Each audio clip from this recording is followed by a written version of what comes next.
experts say there is a misconception that young people are innately better at making sense of information on electronic devices.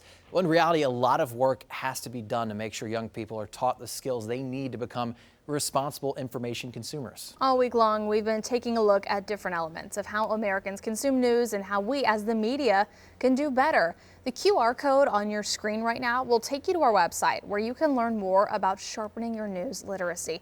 Today, Ashar Qureshi takes a look at just how difficult it can be for young people to separate fact from fiction. Researchers at the Stanford History Education Group completed a national survey of more than 3,000 American high schoolers looking at how they evaluate real sources online. It's the largest study to date of its kind. Joel Breakstone heads the Stanford group and has been studying news literacy among high schoolers for the past 6 years. He says they found that students struggle to make even basic evaluations about the validity of online information. Students had trouble. For instance, when we presented students with a website that denied humans' role in global warming. CO2 emissions and fossil fuel use have actually enhanced life. Breakstone says 96% of the students could not identify that the website actually had connections to the fossil fuel industry.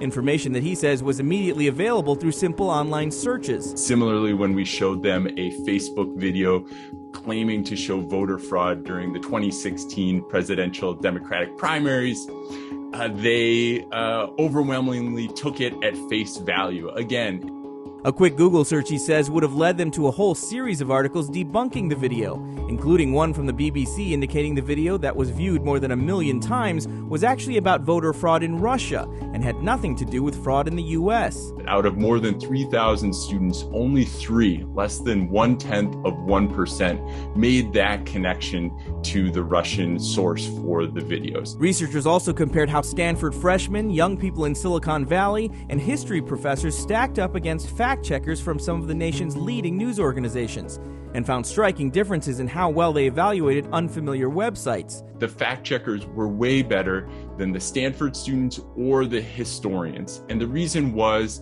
that they didn't stay on an unfamiliar website. One of those websites was minimumwage.com. And most of the students and many of the historians took that website at face value. The site says it's a project of the Employment Policies Institute and is a nonpartisan nonprofit organization.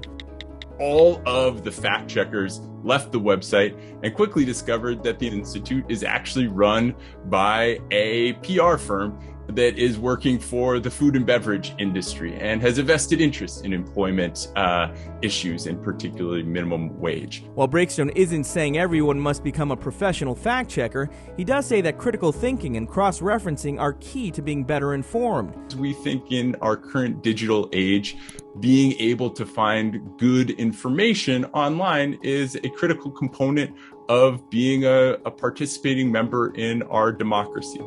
One tip, he says, just because a website ends in .edu or .org doesn't necessarily mean it's trustworthy. I'm Ashar Qureshi reporting.